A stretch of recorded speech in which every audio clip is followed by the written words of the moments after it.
ఈరోజు విష్ణుమూర్తి యొక్క దశావతారాల్లో వరాహ అవతారం యొక్క చరిత్రను గురించి మీ ముందు కొన్ని విషయాలు తెలియజేద్దామనే ఉద్దేశంతో వరాహస్వామి చరిత్ర గురించి చూద్దాం. మొదటిగా ప్రార్థన. నమస్తే దేవదేవేశ వరాహవదనాచ్యుత క్షీరసాగర సంకాశ వజ్రశృంగ మహాభుజ.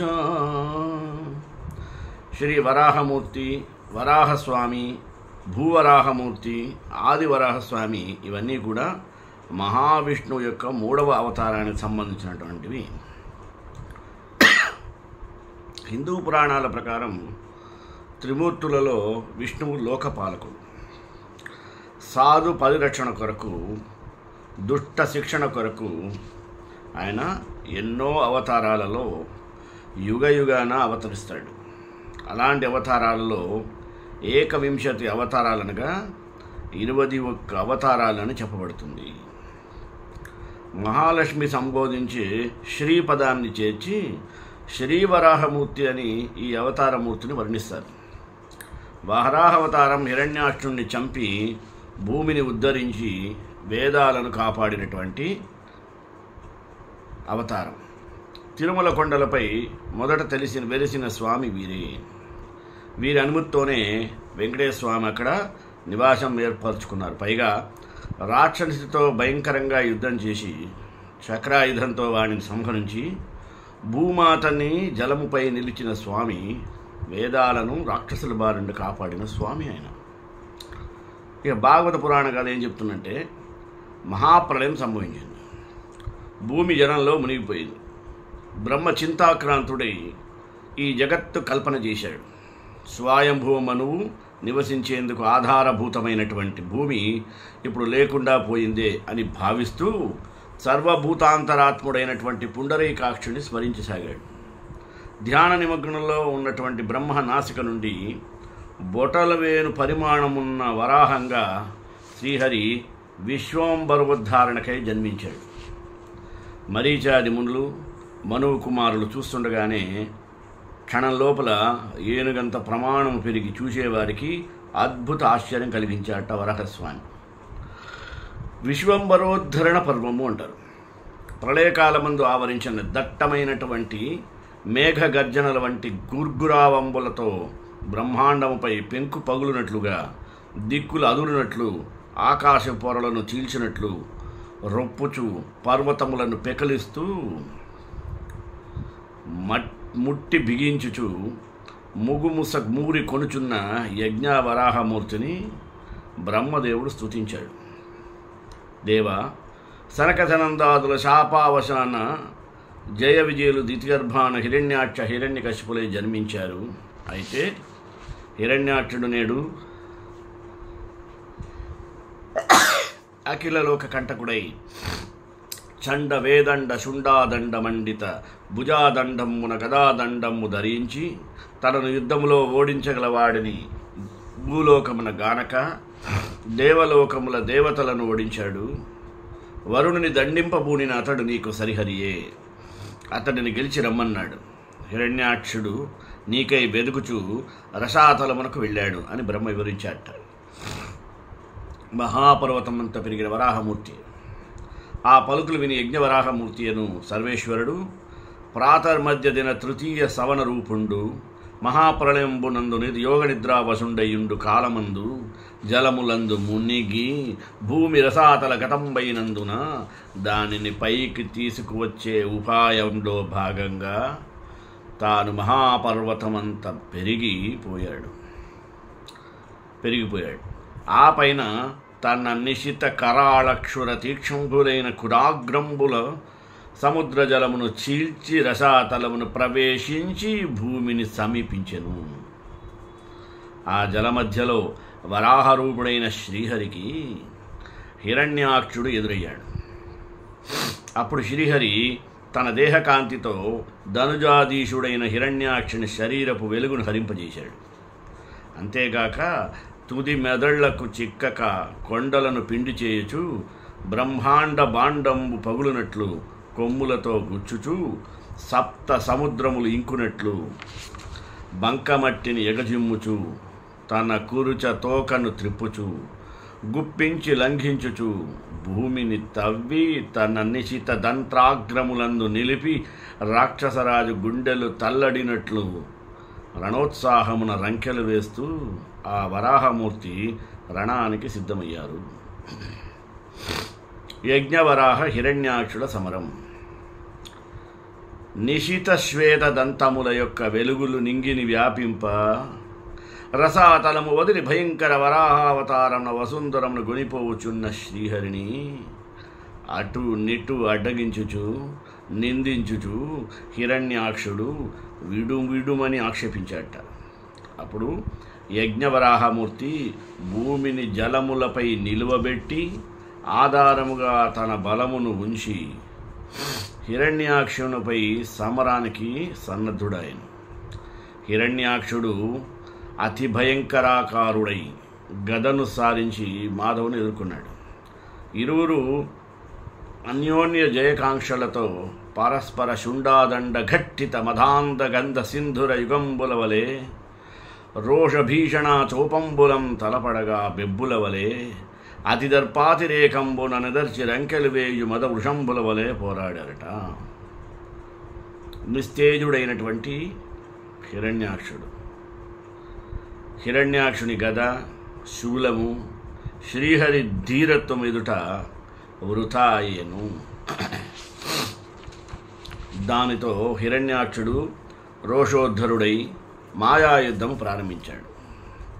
భీకర పాషాణ పురీష మూత్రగణ దుర్గంధ అస్థిరక్తములు కురినట్లు మాయాచక్రమును భూచక్రముపై ప్రయోగించాడు. శ్రీహరి తన చక్రంతో మాయాచక్రాన్ని అడ్డగించాడు. తన మాయలన్నీ కూడా కృతజ్ఞునికి చేసిన ఉపకారం వలె పనిచేయకపోవటను గమనించిన హిరణ్యాక్షుడు వరాహమూర్తిపై లంఘించి తన బాహువులను చాచి హరివక్షముపై బలం కొద్దీ పొడవుగా హరి తప్పించుకొని ఎదురు ముష్టిఘాతం ఇచ్చాడు. అంతే, ఆ దెబ్బకు దిద్దిరం తిరిగి దిటచెడి లోబడిన హిరణ్యాక్షుని కర్ణమూలమందు తన కోరలతో వరాహమూర్తి మొత్తాడనమాట. ఆ విధంగా వారిద్దరి మీద ఘోర భీకర పోరాటం జరుగుతున్నప్పుడు హిరణ్యాక్షుని స్థితి చూడండి.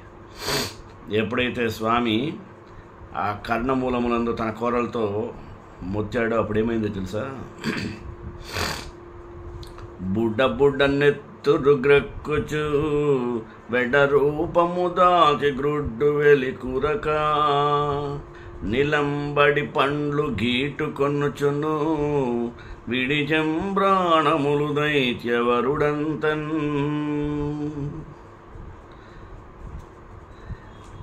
బ్రహ్మాదుల ప్రార్థన. ఆ తరువాత హిరణ్యాక్షుని సంహరించాడు. అతని యొక్క రక్తధారలతో తడిచిన మోముపై భూమిని, బాలచంద్రుని కిరణముల వలె మొరలుచున్న తన కోరలపై నిలిపిన యజ్ఞపాత్రమూర్తిని చూచి బ్రహ్మాదులు ప్రణామములు ఆచరించి ఈ విశ్వపు సృష్టి స్థితి లయలందు వికారము నీవే, విశ్వము నీవే, నీ లీలల అపారం. చర్మమున అఖిల వేదములు, రోమముల యందు బర్హిసులు, కన్నులలో అజ్యము, పాదముల యందు యజ్ఞ కర్మములు, తుండమున స్రువము, ముక్కులో ఇడాపాత్ర, ఉదరమున మరియు చెవులలో జమసపాశ్రితములు, గొంతులో 3 ఇష్టులు, నాలుకపై అగ్ని కలిగిన ఓ దేవా, ఓ శ్రీమన్నారాయణ, వితత కరుణా సుధా తరంగితములైన నీ కటాక్ష వీక్షణములతో మమ్ము కావవయ్యా అని ప్రార్థించారట. అంతటా లీలవోలె శ్రీ యజ్ఞవరాహమూర్తి భూమిని తన కోరలపై నుంచి సముద్రముపై దించి నిలిపి విశ్రాంతి వహింపజేసి తిరోహితుడయ్యాడు. జయదేవ మహాకవి దశావతార స్థుతిలో వరాహమూర్తిని గురించి ఎలా చెప్పాడు చూడండి. వసతి దశన శిఖరే ధరణీతవలగ్న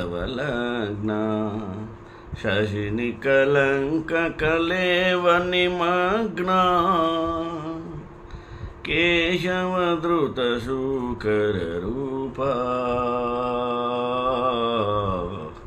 జయ జగదీశ హరే జయ జగదీశ హరే.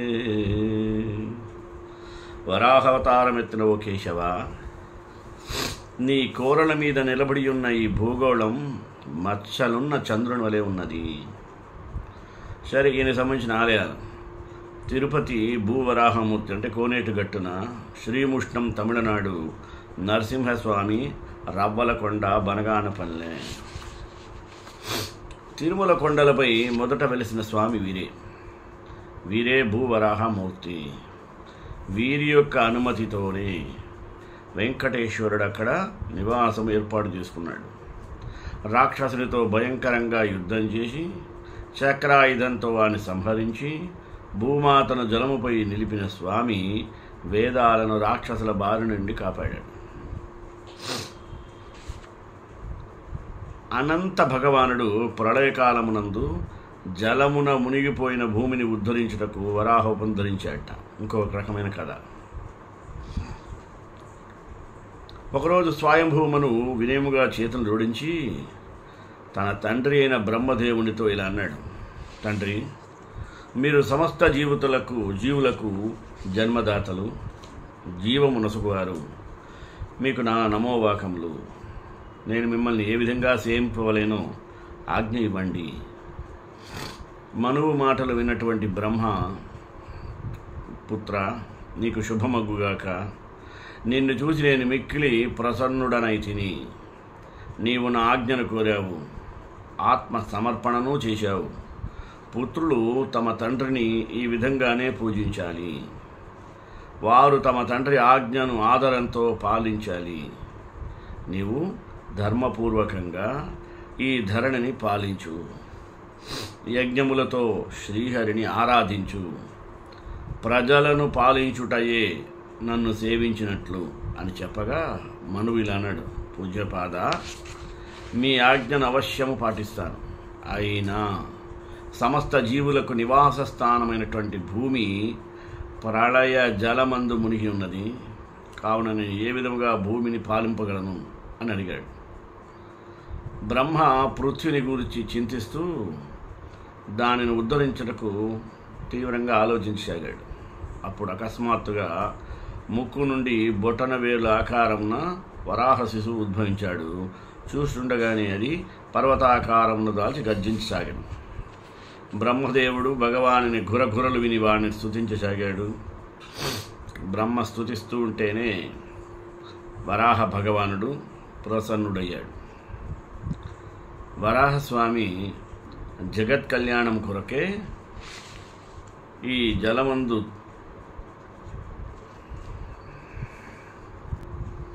మునిగి ఉన్న పృథ్వీని తన కోరలపై తీసుకొని రసాతలం నుండి పైకి వచ్చుచుండగా పరాక్రమవంతుడైన హిరణ్యాక్షుడు జలమందే గదతో వరాహ భగవాన్తో తలపడ్డాడు. సింహం ఏనుగును వధించినట్లు వరాహ భగవానుడు క్రోధముతో హిరణ్యాక్షుని వధించాడు. జలము నుండి వెలుపలకు వచ్చుచున్న భగవానుని బ్రహ్మాది దేవతలు చూసి చేతులు జోడించి స్తోత్రాలు చేయసాగారు. ప్రసన్నుడైనటువంటి వరాహ భగవానుడు తన గిట్టలతో జలమును అడ్డగించి దానిపై భూమిని స్థాపించాడు. పని పూర్తయిన తరువాత వరాహస్వామి భూమి మీద సంచరిన ప్రదేశమే నేటి తిరుమల కొండ. తిరుమల క్షేత్రం మొదట వరాహ క్షేత్రం ప్రసిద్ధి పొందింది. అయితే తిరుమల కొండపై ఉండేందుకు వెంకటేశ్వర స్వామికి అనుమతినిచ్చింది కూడా వరాహస్వామియే. వరాహస్వామిని 3 రూపాలలో కొలుస్తారు భక్తులు. ఒకటి ఆది వరాహస్వామిగా, ప్రళయ వరాహస్వామిగా, యజ్ఞ వరాహస్వామిగా. ఈ 3 రూపాలలో తిరుమలలో ఉన్నది ఆది వరాహ స్వరూపం. వరాహస్వామి భూమి మీద సంచరించేటప్పుడు వృషభాసుడు అనేటువంటి రాక్షసుడు తటస్థపడేసరికి వాడిని చంపి ఆ కోపంతో తిరిగేటప్పుడు అక్కడికి శ్రీనివాసుడు వస్తాడు. ఆ శ్రీనివాసుడే మహావిష్ణువు అని గ్రహిస్తాడు ఆది వరాహస్వామి. వరాహస్వామి రూపంలో ఉన్నది కూడా మహావిష్ణువే అని శ్రీనివాసుడు తెలుసుకుంటాడు. శ్రీ మహావిష్ణువే 2 రూపాలను ధరించి ముచ్చటించుకుంటుంటే ముక్కోటి దేవతలు మురిసిపోయారట. నాకు ఈ ప్రదేశంలో కలియుగాంతం వరకు నివసించాలన్న సంకల్పం కలిగినది. ఇక్కడ నాకు కొంత స్థలము ప్రసాదించమని శ్రీనివాసుడు కోరగా, అప్పుడు ఆయన అనగా వరాహస్వామి మూల్యము చెల్లిస్తే స్థలం ఇస్తానని అంటారు. అప్పుడు శ్రీనివాసుడు, నా దగ్గర ధనం లేదు,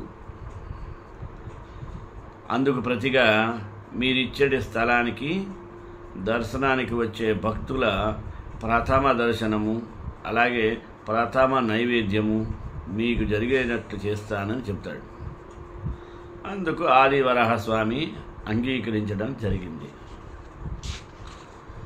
శ్రీనివాసుడికి 100 అడుగుల స్థలాన్ని ఇచ్చినట్టు పురాణాలు చెప్తున్నాయి. ఆ శ్రీ మహావిష్ణువే ఆది వరాహస్వామిగా అవతరించి శ్రీనివాసునికి స్థలాన్ని ఇచ్చి నేటి భక్తులు కొలుస్తున్నటువంటి తిరుమల కొండ క్షేత్రానికి మూల పురుషుడయ్యాడు. 2 అవతారాలలో 2 మూర్తులలో భక్తుల కోరికను తీరుస్తున్నటువంటి శ్రీ మహావిష్ణు అవతార రహస్యాలలో ఈ 2 అవతారాలకి ఎంతో ప్రాముఖ్యత ఉన్నది కదా. ఇప్పుడు తిరుమల కొండ పైన పోతే ఒక దెబ్బకు 2 పిట్టల్లాగా ఒకేసారి విష్ణుమూర్తి 2 అవతారాలు తీస్తారు, వరాహస్వామి, శ్రీనివాస అవతారం. వరాహ దేవాలయాన్ని 12వ శతాబ్దంలో రాజా అనాజీ చౌహాన్ అని ఆయన నిర్మించాట. మరియు ఇది విష్ణువు యొక్క 3వ అవతారమైనటువంటి వరాహునికి అంకితం చేయబడింది. ఈ ఆలయాన్ని మొఘల్ చక్రవర్తి ఔరంగజేబు ధ్వంసం చేయగా 18వ శతాబ్దంలో జైపూర్ మహారాజు సవాయి జైసింగ్ II చేత పునర్నిర్మించబడినది.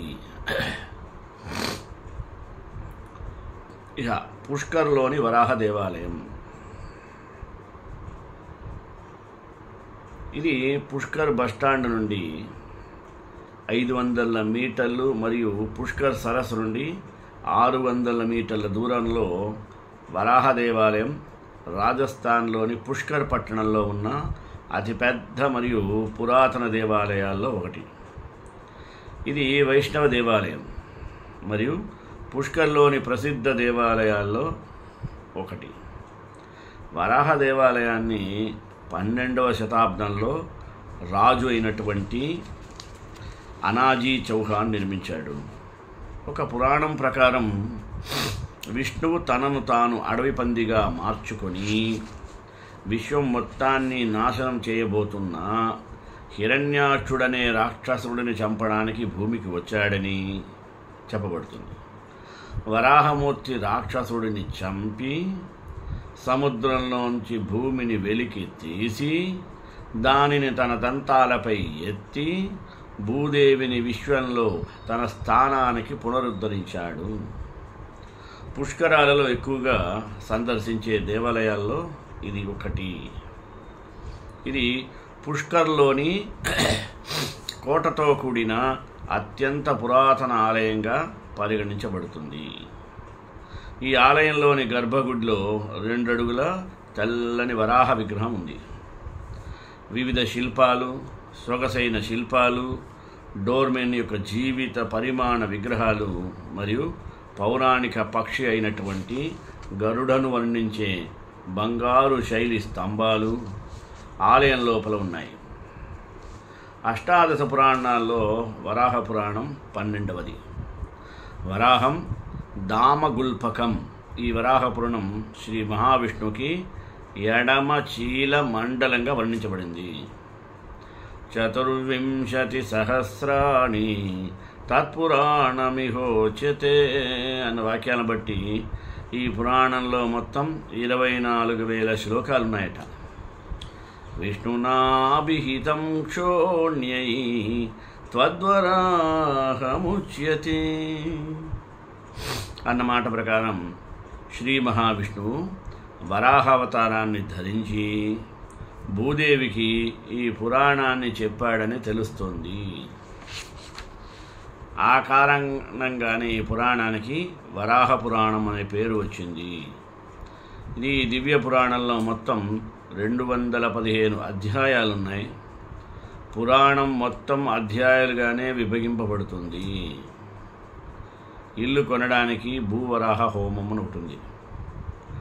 భూవరాహ పూజ అనున్నది భూమి లేదా ఇల్లు కొనడానికి లాభమైన హోమం. ఈ పూజ విష్ణువు యొక్క 3వ అవతారమైనటువంటి వరాహదేవునికి సంబంధించినది. ఈ పూజను హోమంతో చేస్తే కొత్త ఆస్తిని కొనుగోలు చేయడంతో పాటు కుటుంబ సభ్యులు ఉన్న ఇంట్లో ప్రశాంతంగా నివసించేలా చేస్తుంది. ఇంగ్లీష్లో భూ అంటే భూమి అని అర్థం. వరాహ మూల మంత్రము మరియు స్తోత్రము యొక్క నిర్దిష్టమైనటువంటి పారాయణం చేసినట్లయితే ఫలితాలు అతి త్వరగా సంక్రమిస్తాయి. భూవరాహ పూజ చేయడం వల్ల అనేక ప్రయోజనాలు ఉన్నాయి. ఒకటి, ఈ పూజ చేయడం వలన సరైన సమయంలో సరైన ఆస్తిని కొనుగోలు చేస్తారు. రెండవది, ప్రస్తుతం ఉన్నటువంటి ఆస్తిలో ఏదైనా వాస్తు సంబంధితమైనటువంటి అడ్డంకులు ఉన్నట్లయితే వాటిని అధిగమిస్తారు.